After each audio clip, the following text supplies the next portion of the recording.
בטירת הכרמל החליטו להקים מתקנים סולאריים על גג מבני ציבור. כשהכוונה היא שכל הרווחים שהמדינה מציעה ילכו לפרויקטים חברתיים בעיר. נשמע מצוין. במשרד הפנים חולקים על זה שזה נשמע מצוין. מירב דוד, הסיפור שלך.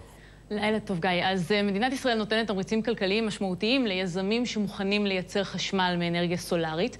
לכן חברות גדולות כמו שיכון ובינוי של שרי אריסון וכלל של נוחי דנקנר נכנסו לשוק הזה.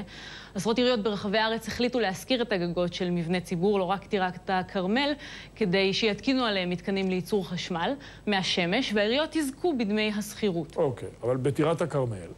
בעיריית טירת הכרמל רוצים ליהנות בעצמם מהרווח ולא להשאיר חברות פרטיות. בדרך הם ניסו לשתף פעולה עם הקרן הקהילתית בעיר. הקרן גייסה בעצמה כסף כדי לקנות את המתקנים הסולאריים, כמו אלה שאתה רואה עכשיו בצילומים. כן, אני רואה, אבל הצופים לא, אם אפשר להראות את ה... בוא נראה אותם. כן, הנה המתקנים הסולאריים האלה. זה נראה כמו דודי שמש גדולים. זה ממש ככה, כשהכוונה היא שכל הרווחים מייצור החשמל יועברו באמצעות הקרן לפרויקטים חברתיים בעיר. יש כאן שטחים גדולים שניתן עליהם להעמיד מתקנים פוטו-וולטאיים, שהמתקנים הפוטו-וולטאיים לצורך הפשטה זה דוד שמש משוכלל. יפה, אותו הוא חושב כמוני. כן, טוב, זה הכל הגיוני, אני לא מבין בינתיים מה הבעיה. אז כשהגיעו לאישור היועץ המשפטי של משרד הפנים, ראש העיר והקרן הקהילתית נתקלו בקיר. בהתחלה אמר היועץ צריך מכרז. אחר כך שאסור שרק עמותות ישתתפו במכרז, ובסוף הוא הודיע לראש העיר שהוא לא מוכן שיהיה סעיף במכרז שבו המציעים צריכים להגיד כמה כסף מעבר לדמי השכירות על הגגות הם מוכנים לתרום לקהילה. הורידו לי 11 מיליון במענקי איזון. אני כראש רשות רוצה להמשיך ולתת את השירותים הטובים לתושבים שלי בכל פרויקט שיכול לסייע לי בהכנסות נוספות למען הקהילה ולתפקידים שאנחנו ממונים עליהם, הוא יהיה מבורך.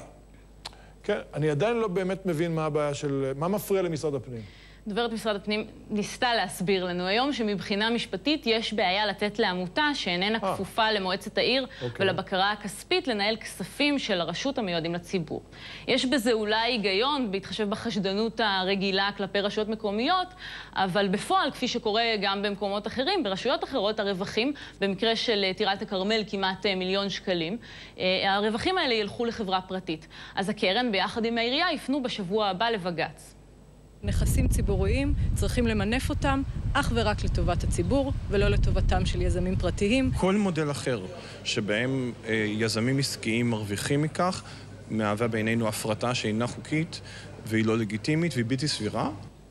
כן, טוב, בג"ץ צריך להגיד, האם בסדר לעשות את זה דרך קרן חיצונית, או לא בסדר. או להשאיר את הכל שאחרים ירוויחו, ואנחנו נשלם יותר על חשמל. תודה מירב, לילה טוב. תודה, לילה טוב.